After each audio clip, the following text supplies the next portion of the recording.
Hermanos, qué gusto estar nuevamente con ustedes acá desde nuestro canal católico. Esto dice el Catecismo de la Iglesia Católica. Ya saben que nuestro único propósito es ser testigos, ¿no? Es ser testimonio de la única doctrina de nuestro Señor Jesucristo, cual lo es la sana doctrina de la Iglesia Católica. Bien, pero empecemos nuestro encuentro, como siempre, pidiéndole a nuestro Padre Celestial que en nombre de su Hijo Jesucristo nos regale su Santo Espíritu, para que este encuentro se haga como Jesús quisiera y merece que sea realizado. Espíritu Santo, ilumínanos y santifícanos. Espíritu Santo, ilumínanos y santifícanos. Espíritu Santo, ilumínanos y santifícanos. En nombre del Padre, del Hijo y del Espíritu Santo. Amén. Bien, vamos entonces a hacer nuestro estudio bíblico sobre sobre el Evangelio del próximo domingo. El próximo domingo 31 de enero del año 2021, ¿no? El Evangelio según San Marcos en el capítulo 1, versículos de 21 al 28. Vamos a leer entonces el Santo Evangelio, ¿no? Marcos capítulo 1, versículos del 21 al 28. Bueno, lectura del Santo Evangelio según San Marcos. Gloria a ti, Señor. Por la señal de la Santa Cruz de nuestros enemigos, líbranos, Señor Dios nuestro, en el nombre del Padre, y del Hijo y del Espíritu Santo. Amén. Al poco de llegar a Cafarnaúm, entró el sábado en la sinagoga y se puso a enseñar. Y la gente quedaba asombrada de su doctrina, porque les enseñaba como quien tiene autoridad y no como los escribas. Había precisamente en su sinagoga un hombre poseído por un espíritu inmundo que se puso a gritar: ¿Qué tenemos nosotros contigo, Jesús de Nazaret? ¿Has venido a destruirnos? Sé quién eres, el Santo de Dios. Jesús entonces le conminó: cállate y sal de él. Y el espíritu inmundo lo agitó violentamente, dio un fuerte grito y salió de él. Todos quedaron pasmados, de tal manera que se preguntaban unos a otros: ¿qué es esto? ¿Una doctrina nueva, expuesta con autoridad? Da órdenes incluso a los espíritus inmundos y le obedecen. Bien pronto su fama se extendió por todas partes, en toda la región de Galilea. Palabra del Señor, gloria a ti, Señor Jesús. No perdamos de vista una cosa. Los tres evangelios, el de Marcos, Mateo y Lucas, se llaman sinópticos porque son semejantes, ¿no? La estructura y el mensaje de los tres es muy semejante. Miremos. Podríamos decir que estos tres evangelios, que el evangelio de San Mateo, de San Lucas y de San Marcos, podríamos decir que tienen tres grandes bloques, ¿no? Y en todos se da la misma estructura, tres grandes bloques. Esos podrían ser la introducción, ¿no? Que es el nacimiento e infancia de Cristo. Luego viene el bautismo de Jesús y las tentaciones en el desierto. En los tres se da esto, ¿no? Y casi los tres coinciden en poner como a Juan Bautista como referente, ¿no? Como referente ya, como final de esta introducción y principio del ministerio público de Jesús en Galilea. Fíjense que todos más o menos dicen cuando arrestaron a Juan. Cuando arrestaron a Juan, se cumplió el tiempo. Y Jesús se marchó a Galilea a predicar la buena nueva, o sea, el Evangelio. Los tres coinciden ahí, ¿no? Cuando arrestaron a Juan se cumplió el tiempo. Se cumplió el tiempo de la ley, el tiempo de los preparativos, el tiempo de las promesas. Ya empieza, ya el que estás haciendo el plan de Dios, realizando el plan de Dios, ¿no? Por eso Jesús se marchó a Galilea, porque era en Galilea donde debía empezar el ministerio público de Jesús, porque así lo había dicho el profeta. así lo había decidido Dios, que fuera en Galilea donde se iniciara el ministerio público de Jesús, ¿no es cierto? La predicación de Jesús. Entonces empieza el ministerio público de Jesús en Galilea, pero va avanzando porque el segundo bloque es precisamente el ministerio de Jesús en Galilea, pero también es ese desplazamiento hacia Jerusalén, ese viaje hacia Jerusalén, ¿no? Y el tercer bloque, pues son los eventos propios de Jerusalén, pasión, muerte y resurrección de nuestro Señor Jesucristo, ¿cierto? Muy bien. Entonces dice acá, al poco de llegar a Cafarnaún, ¿no? Cafarnaún está compuesto por dos palabras, Cafar y Naún. Cafar quiere decir campo, Naún consolación, ¿cierto? Bien.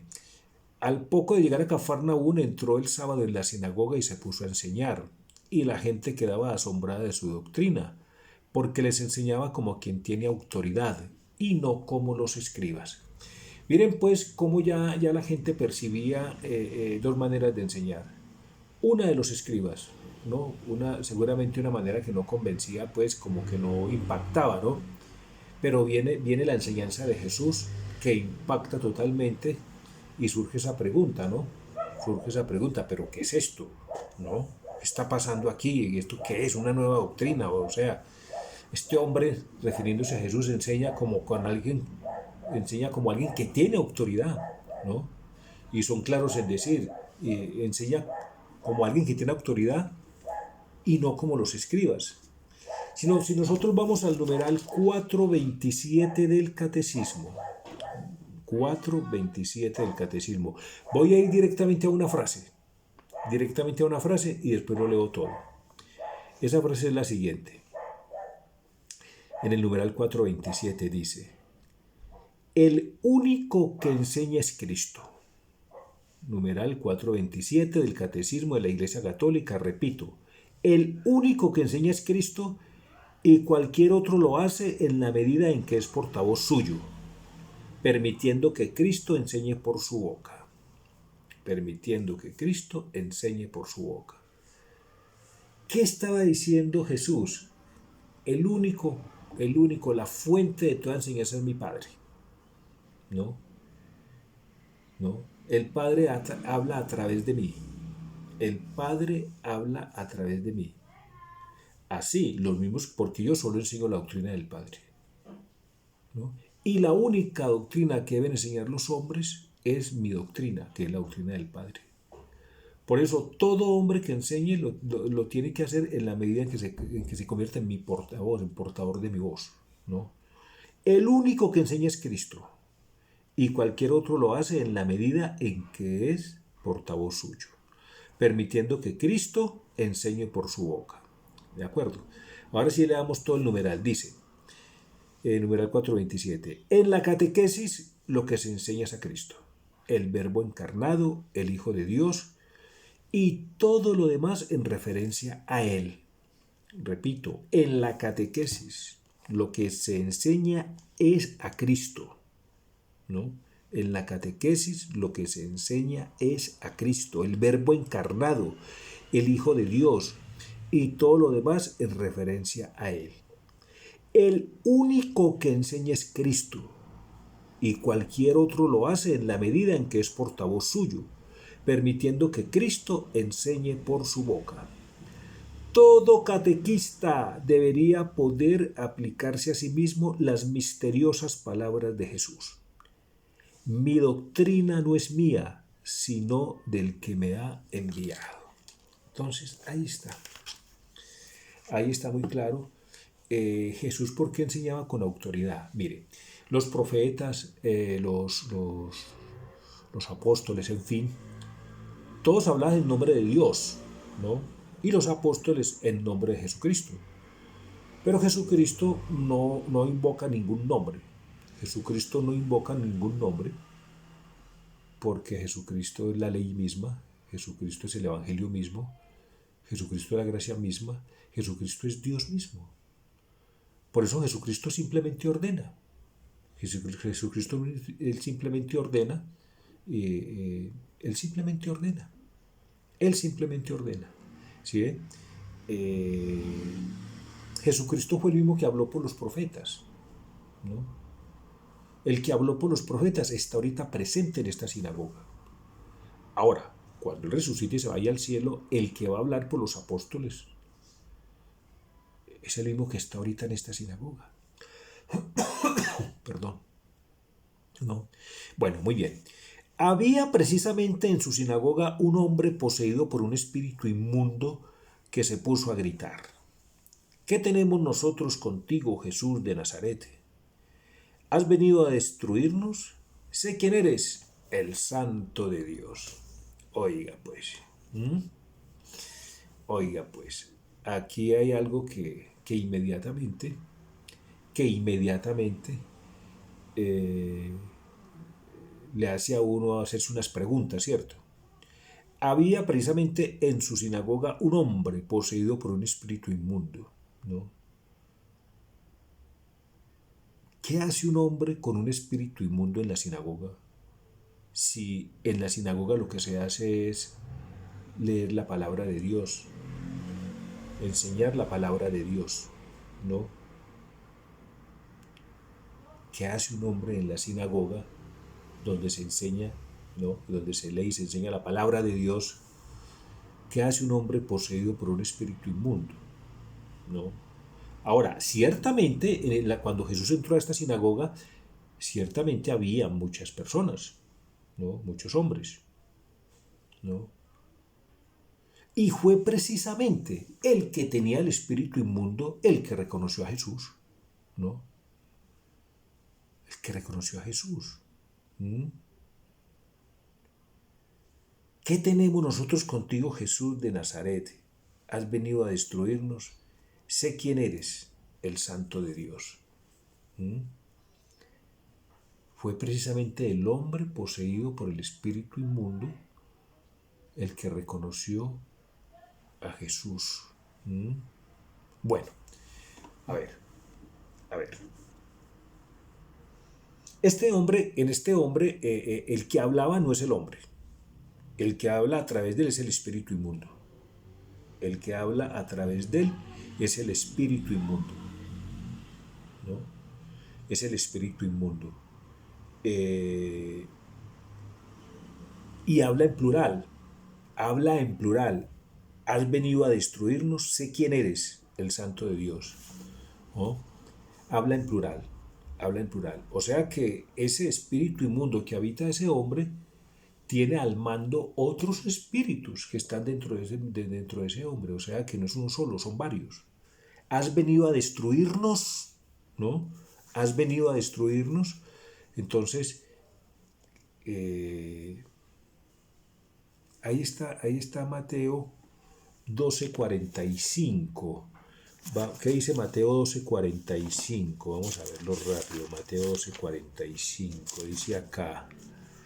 Mateo 12:45. Dice, estrategia de Satanás. Dice, cuando el espíritu inmundo sale del hombre, anda vagando por lugares áridos en busca de reposo, pero no lo encuentra. Entonces piensa, me volvería a mi casa de donde salí, pero resulta que al llegar la encuentra desocupada, barrida y en orden. Entonces va y toma consigo otros 7 espíritus peores que él. Entran y se instalan allí, y el final de aquel hombre viene a ser peor que el principio. Así le sucederá también a esta generación malvada. Ahí está. Ahí está. Este espíritu inmundo seguramente ya había sido expulsado de este hombre, ¿no? Entonces el espíritu va vagando, ver dónde puede anidar, ¿no? Los espíritus inmundos están continuamente por los aires vagando, buscando mentes necias y ociosas, mentes desocupadas donde anidar. Por eso es tan peligroso esto. Cuando uno tiene la mente desocupada o en pensamientos ociosos, porque los espíritus inmundos andan vagando buscando mentes ociosas y desocupadas donde anidar. Ojo pues, ¿sí ve? Donde anidar. Bueno. Entonces bueno. Jesús le dice, Jesús entonces le combinó, o sea, le ordenó, cállate y sal de él, ¿no? Entonces, miremos esa reacción de Jesús. Jesús no se pone a dialogar con él. Jesús le dice, cállate y sal de él. Le da dos órdenes, cállate. ¿Por qué le dices cállate? Porque es que la verdad, que es Cristo mismo, la verdad que es Cristo mismo, no necesita el testimonio de la mentira. La verdad que es Cristo mismo no necesita el testimonio de la mentira, ¿no? El Salvador no necesita la alabanza de los que están sumidos en el pecado. De pronto el Salvador escucha la súplica de los que están sumidos en el pecado, ¿no? Pero que quede claro, la verdad no necesita el testimonio de la mentira. Luego le dice, cállate, porque usted es un mentiroso, ¿no? Usted es un mentiroso desde el principio, usted es el padre de la mentira, ¿no? Usted es el padre de la mentira, desde el principio usted es mentiroso. Entonces por eso le dice, cállate. La verdad no necesita el testimonio de la mentira. Mire que el diablo le dice, ese espíritu inmundo le dice, sé quién eres, el santo de Dios, ¿no? Pero es que el santo de Dios fue Moisés, el santo de Dios fueron los profetas. Entonces fíjese que ya de hecho este espíritu inmundo está hablando con mentiras, ¿no? Está poniendo a Jesús al mismo nivel de Moisés y al mismo nivel de los profetas, ¿no? A ellos también eran el santo de Dios, ¿no? No, este espíritu debió decir, eres el Dios santo, eres el Dios santo. Porque quien está ahorita en la sinagoga es Dios mismo, es el Dios santo, es el Hijo de Dios, es la segunda persona de la Trinidad y ha tomado carne humana. Es la segunda persona de la Trinidad, ¿no? De la misma naturaleza que el Padre. Acuérdense de la profesión de fe, que con el Padre y el Hijo y con el Espíritu Santo reciben una misma adoración y gloria. Entonces él dice, es el santo de Dios, lo está poniendo a la altura de los profetas y de Moisés. No. Jesús está por encima de ellos porque Jesús es el Dios santo. ¿De acuerdo? Entonces pues le dice, cállate y sal de él. Cállate y sal de él. Bueno, miremos antes de seguir,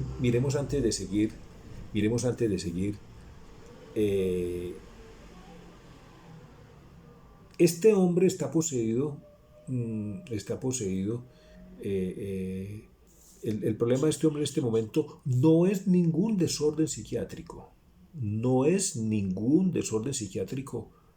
como lo podrían hacer ver los teólogos modernos, ¿no? Una predicación de un teólogo moderno, de un modernista, ¿no? Diría así. Había precisamente en su sinagoga pues un hombre con problemas psiquiátricos. No, es el mismo demonio el que tiene poseído a este hombre y para ello vamos al numeral 391 del Catecismo de la Iglesia Católica. Dice, la caída de los ángeles, dice, numeral 391. Detrás de la elección desobediente de nuestros primeros padres se halla una voz seductora opuesta a Dios que por envidia los hace caer en la muerte. La escritura y la tradición de la iglesia ven en este ser un ángel caído, ¿no? Llamado Satán o diablo. Repito. La escritura y la tradición de la iglesia ven en este ser un ángel caído, llamado Satán o diablo, ¿no? Entonces no es nada, aquí no está hablando en lenguaje simbólico, prefigurado o esto, lo otro, no, está hablando concretamente, hay un personaje, hay una persona real que se llama Satanás o diablo, ¿de acuerdo? ¿Sí? La iglesia enseña que primero fue un ángel bueno, creado por Dios. La iglesia enseña que primero fue un ángel bueno creado por Dios, ¿no? Entonces, decíamos, surgió una pregunta, que ¿por qué en una sinagoga que habían tantos hombres, por qué tenía que ser el que tenía el espíritu inmundo el que reconoció a Jesús? Pues aquí está dando la respuesta, ¿no? La respuesta. De alguna manera, este espíritu inmundo había vivido ya con Dios en el cielo, porque primero fue creado por Dios, ¿no? De alguna manera se conocían, ¿no? Dios sabe lo que ha creado, ¿no? Dios sabe lo que ha creado, y Dios sabe que creó ángeles buenos, pero algunos por propia iniciativa se hicieron malos, ¿no? Se hicieron malos. Dice acá muy claramente, la iglesia enseña que primero fue un ángel bueno creado por Dios, ¿sí? ¿No? El diablo y los otros demonios fueron creados por Dios con una naturaleza buena, pero ellos se hicieron a sí mismos malos, ¿sí? Entonces fíjese pues cómo este espíritu inmundo reconoció a Jesús, porque claro, este espíritu inmundo había vivido ya en el cielo y conocía a Jesús, sabía que Dios tenía un único hijo, ¿no? ¿Cierto? Y ese hijo vino a la tierra. El espíritu inmundo lo reconoce. Por eso dice acá muy claramente, ¿no? Había precisamente en su sinagoga un hombre poseído por un espíritu inmundo que se puso a gritar: ¿qué tenemos nosotros contigo, Jesús de Nazaret? ¿Has venido a destruirnos? Sé quién eres, el Santo de Dios, ¿no? El Santo de Dios, ¿no? Entonces, a ver, el diablo, una verdad de fe, es un dogma de fe. Es un dogma de fe. Porque si negamos la existencia del diablo, estamos negando la existencia del mal. Porque todo el mal, el padre de todo mal es el diablo, ¿no? El origen de todo mal es el diablo. Si no existiera el diablo, no habría mal, ¿no? Es decir, si no existiera el diablo, el hombre no hubiera caído en el paraíso. Si no existiera el diablo, no habrían ideologías hostiles a Cristo y al Evangelio. Y como lo vamos a ver ahorita, populan por todas partes las ideologías, las doctrinas hostiles a nuestro Señor Jesucristo y a su iglesia. Entonces, negar el diablo, no, es un dogma de fe. Es un dogma de fe porque el diablo es una realidad. El diablo es una realidad. Aquí lo está diciendo muy claro, ¿cierto? Dice, sigamos, la escritura, numeral 392, la escritura habla de un pecado de estos ángeles, ¿no? Esta caída consiste en la elección libre de estos espíritus creados que rechazan radical irrevocablemente a Dios y su reino, ¿no? Repito, la escritura habla de un pecado de estos ángeles, ¿no? Esta caída consiste en la elección libre de estos espíritus creados que rechazan radical e irrevocablemente a Dios y su reino. Miren qué peligroso lo que está diciendo este numeral, ¿no? Está describiendo estos ángeles caídos como aquellos que rechazan irrevocablemente a Dios y a su reino, ¿no? Rechazar a Cristo, rechazar a nuestro Señor Jesucristo es rechazar a Dios, ¿no? Y su reino, ¿cuál es su reino? La iglesia. Numeral 541 lo dice muy claro. La iglesia es el germen o inicio del reino de los cielos en la tierra, ¿cierto? ¿Sí ve? Entonces, tenaz, rechazar a Dios y a su reino, que en la tierra de la iglesia, pues es compartir la condición de ángeles caídos, ¿cierto? Encontramos un reflejo de esta rebelión en las palabras del tentador a nuestros primeros padres. Seréis como dioses, Génesis 3:5. El diablo es pecador desde el principio, primera de Juan 3:8, el padre de la mentira. Mire, es importante esta aclaración en el numeral 393. Es el carácter irrevocable de su elección y no un defecto de la infinita misericordia divina lo que hace que el pecado de los ángeles no pueda ser perdonado. Repito, 393. Es el carácter irrevocable de su elección y no un defecto de la infinita misericordia divina lo que hace que el pecado de los ángeles no pueda ser perdonado. No hay arrepentimiento para ellos después de la caída, como no hay arrepentimiento para los hombres después de la muerte. La caída es a los ángeles lo que la muerte es a los hombres.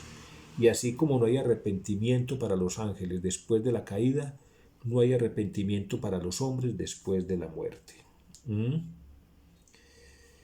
Mire, la escritura atestigua la influencia nefasta de aquel a quien Jesús llama homicida desde el principio, ¿no? Y que incluso intentó apartarlo de la misión recibida del Padre, ¿no? El Hijo de Dios se manifestó para deshacer las obras del diablo. La más grave en consecuencias de estas obras ha sido la seducción mentirosa que ha inducido al hombre a desobedecer a Dios, ¿no? A desobedecer a Dios. Negar la existencia del diablo es negar que hoy por hoy existe una desobediencia a Dios, casi que en todos los órdenes, ¿cierto? ¿No? Miren este numeral 395 tan importante, numeral 395 del Catecismo, dice, sin embargo, el poder de Satán no es infinito.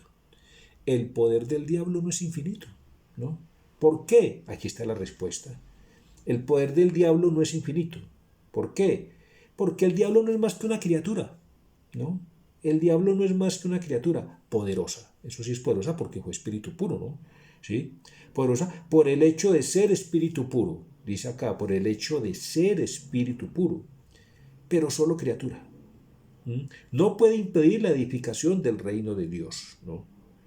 Aunque Satán actúe en el mundo por odio contra Dios y su reino en Jesucristo, y aunque su acción, ¿no? Y aunque su acción cause graves daños de naturaleza espiritual e indirectamente incluso de naturaleza física en cada hombre y en la sociedad, esta acción es permitida por la divina providencia que con fuerza y dulzura dirige la historia del hombre y del mundo. Y del mundo. Eso es un misterio. Eso es un misterio que nosotros no entendemos, solo lo sabe Dios y Él sabe por qué lo hace, permitir la acción diabólica en el mundo, ¿cierto? El que Dios permita la actividad diabólica es un gran misterio.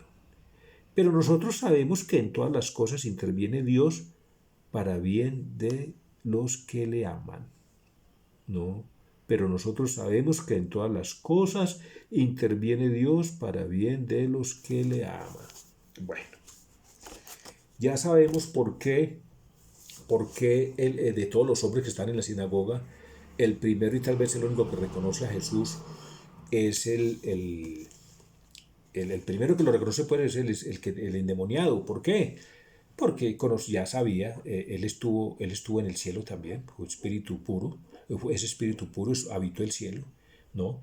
Es un ángel caído, y los ángeles caídos antes de estar acá abajo, primero estuvieron en el cielo, ¿de acuerdo? Entonces Jesús le dice, cállate, cállate, la verdad no necesita el testimonio de la mentira, cállate y sal de él, sal de este hombre. Sal de este hombre porque ese hombre es mi casa, ¿no? Sal de este hombre porque ese hombre es mi casa, ¿no? Desde que soy Dios soñé con este día, ¿cuál? Habitar en el corazón del hombre. O sea que tú estás en mi morada, estás en mi casa, tú estás en mi casa, sal de mi casa. Sal de mi casa inmediatamente, ¿no? La morada de Dios en la tierra es el corazón del hombre. La morada de Dios en la tierra es el alma del hombre, las almas puras, ¿no?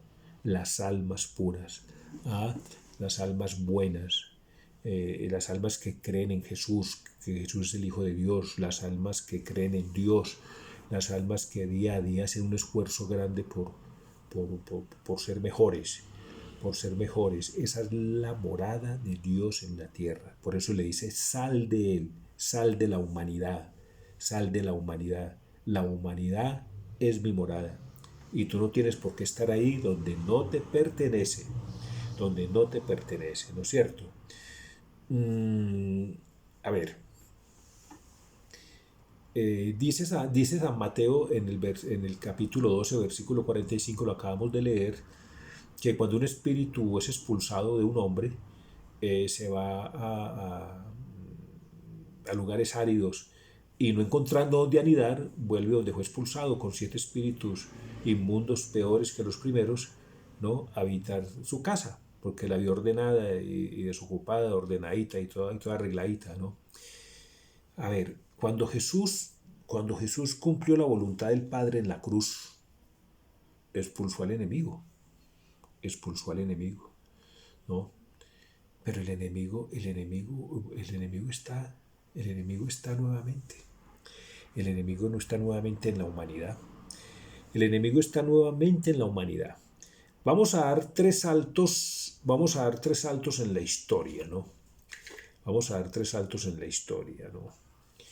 a 1907, cuando el Papa Pío X hace este documento pontificio, esta encíclica Pacendi,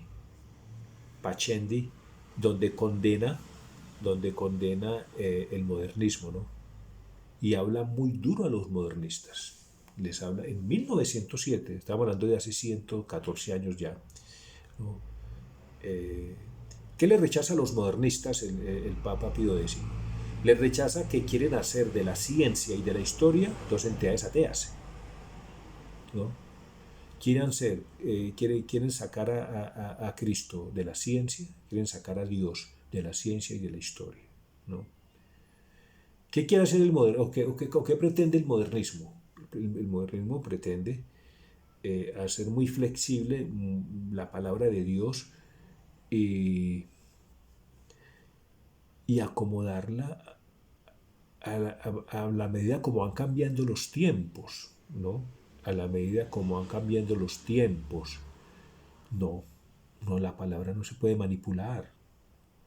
La palabra no se puede forzar, la palabra no se puede desencajar. Mire, en la película de Mel Gibson, de la Pasión, los soldados que van a clavar a Jesús hacen primero 3 huecos en la cruz, los 2 huecos de los brazos y el hueco donde van a clavar los pies, sus santísimos pies.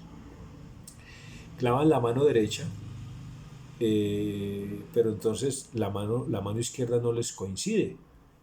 Entonces le ponen un lazo a la mano y la jalan hasta prácticamente desencajar el hombro de Jesús, ahí suena, desencajan, para que hace que llegue hasta el agujero que habían abierto antes, ¿no? Eso quiere decir que el hombre pretende conocer las dimensiones de Dios, ¿no? ¿No? Entonces el hombre cree conocer las dimensiones de Dios y entonces, ¿qué está haciendo? Pues el hombre está descuartizando la palabra. ¿Cómo la está descuartizando? Acomodándola a su criterio. El criterio de estos soldados que representan el criterio del mundo, ¿no? Calculan que la distancia entre los brazos es esta. Pero fíjese que no les coincide, porque las dimensiones de Dios solo las sabe Dios, ¿no? Las dimensiones de la palabra de Dios son las que son, ¿no? La palabra de Dios es lo que es, yo soy el que soy, ¿sí? Pero como el hombre tiene otro criterio, entonces por eso tiene que forzar la palabra, es decir, el brazo de nuestro Señor para jalarlo tanto, ¡pum!, hasta hacer que llegue, para emparejarlo con su propio criterio. No, esa condena que hace Pío X del modernismo es muy clara. La palabra de Dios es intocable, no se puede mover ni un milímetro, porque fue lo que Cristo dijo. Son los tiempos los que cambian, no la palabra de Dios. ¿Sí ve? Bueno, vayamos por ejemplo a 1972. ¿Qué dice su santidad el beato Pablo VI? ¿Qué dice Pablo VI? Dice, el humo de Satanás entró en la iglesia. El humo de Satanás entró en el Vaticano, el humo de Satanás entró en el templo de Dios. ¿A qué se refería? Al comunismo. Al comunismo. Al comunismo. Y se refería también, obviamente, al modernismo. Al comunismo. El diablo entró de diferentes formas, el comunismo, el modernismo. Pues, sí. Entró, así lo dijo Pablo VI. El humo de Satanás entró en la iglesia. Así lo dijo. De frente, así lo dijo y está muy claro, ¿no? Entonces, por eso hoy Jesús grita también a este espíritu, cállate, cállate, cállate, cállate. Le está diciendo a esa dictadura del relativismo, cállate, cállate, cállate. Sal de la humanidad, relativismo, sal del corazón del hombre, ¿no? Jesús le está gritando a esa dictadura gay en el mundo en este momento, cállate, a ese espíritu, a esa dictadura gay, cállate y sal de la humanidad, ¿no? Porque sí, cállate y sal de la humanidad, ¿no? Que la humanidad me pertenece a mí, es mi casa, es mi morada, ¿no? Jesucristo le grita con fuerza a la ideología de género, cállate, cállate y sal del corazón del hombre, le dice a la ideología de género, cállate y sal del hombre, ¿no? Que esa es mi casa. ¿no? Jesucristo hoy le grita a las abortistas, a los abortistas, al aborto, a ese pecado del aborto, le dice, cállate, cállate y sal del hombre, no asesines más niños indefensos en el vientre de sus madres. Le está diciendo al aborto, a las abortistas, a los abortistas, a todas las entidades que promueven el aborto. Cállense ya y salgan de la humanidad. Todos los que están a favor del aborto, cállense y salgan de la humanidad, ¿no? Son las palabras de Cristo en este momento, ¿cierto? Le está gritando al feminismo recalcitrante, ¿no? Le está gritando al feminismo recalcitrante, cállense, cállense y salgan de la humanidad, porque ustedes le están haciendo mucho daño al hombre, a la humanidad, ¿no? Cállense y salgan de la humanidad, ¿no? Uno de los grandes atributos de Dios son el poder y la ternura, ¿no? Y por eso Dios creó al hombre, hombre y mujer los creó, para darle al hombre el poder y a la mujer la ternura, porque la mujer está destinada a ser madre y la madre es ternura, ¿no? El principal atributo de la madre es la ternura, sin querer decir por esto que al hombre no le dio ternura, no, le dio ternura masculina, ¿no? Y a la mujer le dio poder femenino, a la mujer le dio virilidad femenina, poder femenino. Y si no, miremos los macabeos, la virilidad femenina de esta madre entregando sus hijos al suplicio, el poder de esta madre. Miremos el poder de la Virgen María, ¿no? El poder de la Virgen María al dar su fiat, ¿no? Y el poder de tantas mujeres piadosas, en la historia de la salvación, ¿cierto? ¿Sí? Lo que pasa es que Cristo, Dios en su sabiduría infinita, como hombre y mujer los creó, entonces a los dos les dio poder y ternura. Al hombre poder masculino y ternura masculina, a la mujer le dio poder femenino y ternura femenina. Pero el feminismo recalcitrante quiere acabar con todo esto. Por eso hoy Cristo le grita a este demonio del feminismo recalcitrante y a los otros que he nombrado, cállense y salgan de mi casa, salgan del corazón del hombre, que esa casa me pertenece. Muy bien. Todos quedaron pasmados de tal manera que se preguntaban unos a otros, ¿qué es esto? Una nueva doctrina, en fin, ya lo vimos, ¿cierto? Bueno, muy bien. Pronto su fama se extendió por toda la región de Galilea. Por toda la región de Galilea. Y llegó y va a llegar seguramente a todos los rincones del mundo. Muy bien. Muy bien. Este es el evangelio del próximo domingo, ¿no? ¿Cobra mucha actualidad hoy por hoy? Sí. Sí, cobra mucha actualidad. Cobra mucha actualidad, como siempre, como todos los evangelios, ¿no? Y hay que darle una aplicación práctica al evangelio sin cambiar su palabra, sin forzar la palabra, ¿no? Aplicar el evangelio en nuestras vidas. ¿Cuál? Escuchemos esa voz del Señor. Escuchemos esa voz del Señor que manda a callar esos espíritus inmundos que pueden haber en nosotros, ¿no? El espíritu de la envidia, ¿no? El espíritu de ciertos miedos, de ciertos temores, ¿no? Ciertas ideologías falsas, contrarias a la doctrina de la Iglesia Católica, que se han ido metiendo en nosotros, ¿no? Y que nos pueden hacer perecer nuestra parte espiritual, ¿no? Hoy Jesús también le dice a los modernistas que hay en la Iglesia, ¿no? ¿Quiénes son los modernistas? Sacerdotes y obispos que niegan los milagros de Cristo. Sacerdotes y obispos que dicen abiertamente que Cristo no resucitó, ¿no? Que Cristo resucitó en el corazón de todos los hombres, pero que Cristo se consumió en la tumba como cualquier hombre, no, de ninguna manera. No, modernistas, eso no es así. Eso no es así. Cristo resucitó, porque así lo quiso Dios. Cristo resucitó, porque si Cristo no resucitó, entonces nuestros cuerpos tampoco van a resucitar. Y es una promesa del Señor. Además, vuelvo y lo repito, como dice el santo, el Hijo de Dios se fue en peregrinación llevando nuestra pobre carne humana para abrirnos un espacio en el cielo, ¿no? Porque la humanidad por sus propias fuerzas era incapaz de hacer esto, ¿de acuerdo? ¿Sí?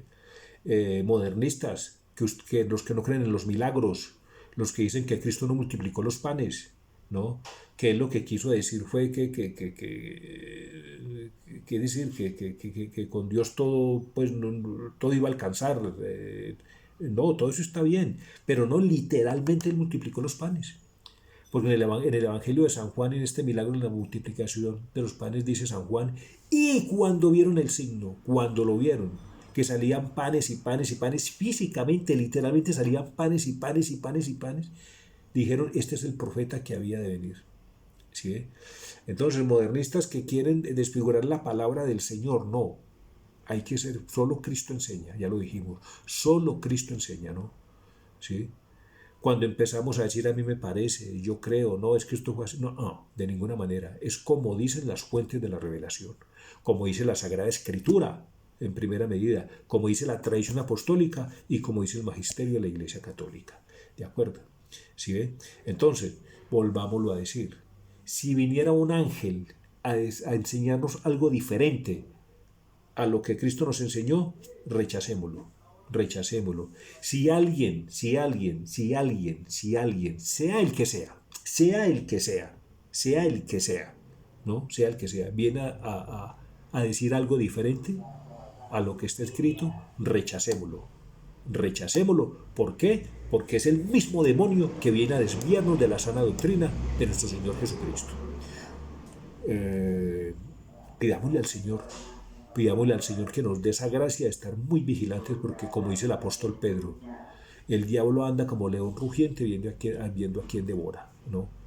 Y el diablo, como es el padre de la mentira, como es homicida, ¿no? Si el diablo no es bruto, el diablo es más poderoso y más inteligente que cualquiera de los hombres. El diablo, porque es espíritu puro, ¿no? El diablo es más inteligente y más poderoso que cualquiera de los hombres. O sea, que el diablo no es bruto. El diablo no es bruto para presentarse como diablo. El diablo no es bruto para presentarse con un discurso en contra de Dios. El diablo se presenta a nosotros, a nuestro corazón, nos habla a nuestro corazón. ¿Cómo? ¿Cómo nos habla? Mostrándose amigo de Dios, amigo de nosotros. No, no. Un discurso del diablo, ¿cuál sería? Dios está dentro de ti, vívelo a tu manera. Dios está dentro de ti, vívelo a tu manera. Hazle caso a tu corazón, ve a misa cuando quieras, ve a la Eucaristía cuando quieras, que es el mejor momento. ¿Sí ve? Ese es un discurso anticristiano, porque la Eucaristía no es una emoción, la Eucaristía es un valor. La Eucaristía es un valor. Cuando una madre se despierta por la noche a las 3 de la mañana, ¿no? Para atender a su hijito que está llorando, no lo hace por una emoción, lo hace por un valor, el valor de ser madre. ¿De acuerdo? Entonces, uno no puede ir a la Eucaristía cuando le nace. No, es un precepto, no es una opción. Hay que ir a la Eucaristía porque así lo mandó nuestro Señor. ¿Sí ve? ¿Sí ve? Otra cosa, eso de que yo vivo a Dios a mi manera, ese es un mensaje del diablo. Porque a Dios no se puede vivir a mi manera, al modo humano. No, Dios es una entidad divina, toca vivirla al modo divino, ¿no? Entonces, ¿qué tal que yo viviera la ingeniería a mi manera y me puse, yo sin ser ingeniero civil, sin serlo, sin tener ni mediodía de eso? ¿Qué tal si yo me pongo a hacer un puente a mi manera? No es que yo vivo la ingeniería a mi manera y el sentido común no falla. Y yo vivo la ingeniería a mi manera. ¿Sí? Pobrecitos los que van a pasar por ese puente, ¿no? Se cae ese puente. Pues así se les va a caer Dios a más de uno, a los que viven a Dios a su manera. A los que viven a Dios a su manera. No, Señor, la catequesis hace falta. La formación en Dios hace falta. La formación en Dios hace falta. La catequesis hace falta. La evangelización hace falta. ¿Sí? Hay que saber quién es Dios. Hay que saber quién es Dios. Y siendo el hombre un ser creado por Dios y para Dios, el deseo de Dios está escrito en el corazón del hombre, ¿no? Por eso el hombre sale en busca de Dios y Dios se le revela, ¿no? ¿No? Y el hombre le responde a esa revelación, y esa revelación es la fe, ¿no? Tiene que haber una orientación segura, tiene que haber una buena orientación, ¿sí? Tienen que haber muchos buenos catequistas, muchos más catequistas, pero formados, no para enseñar lo que a ellos les parezca, no, el único que enseña es Cristo. El único que enseña es Cristo. ¿De acuerdo? Bueno, pidámosle al Señor que nos dé la gracia de estar muy atentos, ¿sí? Para escuchar su voz y no ninguna otra voz. Y no ninguna otra voz, por bonito que nos hable. Ya dijimos que el diablo no es bruto y nunca va a presentarse como diablo, ni nunca va a presentarse con un discurso de diablo, porque el diablo no es bruto, ¿no? La masonería nunca va a hablar mal de la iglesia. La masonería nunca va a hablar mal de la iglesia, ¿no? Eso ya no le funcionó. Entonces ellos saben que más bien engañan. Pero la masonería es mala, la masonería es satánica. La masonería, hay 200 documentos que condenan la masonería. ¿Sí? El comunismo no es bueno. El comunismo no es bueno. El comunismo es enemigo de la iglesia porque hay documentos que condenan el comunismo. ¿No? El comunismo es contrario a la fe católica. Es más, en el Evangelio hay una antítesis del comunismo. El comunismo quiere decir que todos tengamos lo mismo, todo igual, comunismo, que todo sea en común para todos. No, señor. No, señor. La parábola de los talentos nos da a entender que eso no es así. Porque si eso fuera así, en la parábola de los talentos, nuestro Señor a todos les hubiera dado a cada uno de a 3, o a todos de a 2, o a todos de a 1. Pero a uno le dio 3, a otro le dio 2 y a otro le dio 1. ¿Sí ve? ¿Sí? ¿Por qué? Porque tiene que haber gente que administre, gente que genere riquezas para que otros vivan, ¿no? ¿Por qué? Porque es que si no hay, a ver, si todos tienen lo mismo, si todos son ricos, se paraliza la economía. ¿Qué hace el dinamismo? ¿Qué hace? A ver, la vida está en el movimiento. Donde no hay movimiento no hay vida. Entonces, si todo el mundo si todos fueran ricos, ¿quién va a trabajar para esos ricos? ¿No? Entonces, ¿cómo se hace ahí? O si todos fueran pobres, ¿cómo se hace ahí? No. Es decir, es tan cierto eso, tienen que haber ricos y pobres, claro, pobres dignamente, ¿no? Que el mismo Cristo lo dijo. A los pobres los tendrán siempre. A los pobres los tendrán siempre porque, en palabras de Cristo, a los pobres los tendrán siempre. ¿Sí? Porque tienen que haber siempre en la tierra herederos del reino de los cielos. Tienen que haber en la tierra siempre herederos del reino de los cielos y los herederos del reino de los cielos son los pobres. ¿Sí? Entonces, esa parábola de los talentos, bien analizada, se convierte en una antítesis del comunismo, ¿de acuerdo? ¿Sí? Y volvemos al punto. La iglesia tiene documentos, muchos, donde condena ampliamente el comunismo. ¿Sí? Y ya lo dijo Pablo VI, su santidad Pablo VI, el humo de Satanás entró en el Vaticano. ¿Sí? Él sabía que el comunismo había permeado la iglesia, ¿no? Él sabía lo permeada que estaba la iglesia por el modernismo. Por eso lo dijo. Entonces estemos muy atentos porque, mire, fuera de esta iglesia no hay salvación. Esta es la iglesia de Cristo, la única iglesia que fundó Cristo. ¿Sí ve?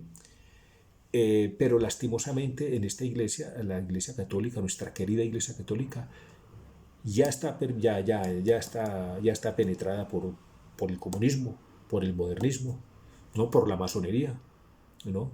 Pues eso es evidente. Entonces están surgiendo doctrinas contrarias a la doctrina de Cristo, ¿no? Entonces, por eso pidámosle al Señor que nos dé la gracia de mantenernos firmes en la Iglesia Católica, y predicar sin miedo y defender sin miedo nuestra querida doctrina, nuestra querida Iglesia. Gloria al Padre y al Hijo y al Espíritu Santo, como era en el principio, ahora y siempre, por los siglos de los siglos. Amén. Mire, no olvidemos nuestra antífona, ¿no?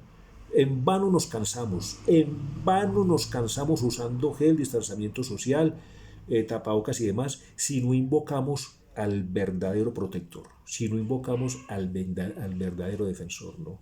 ¿Sí?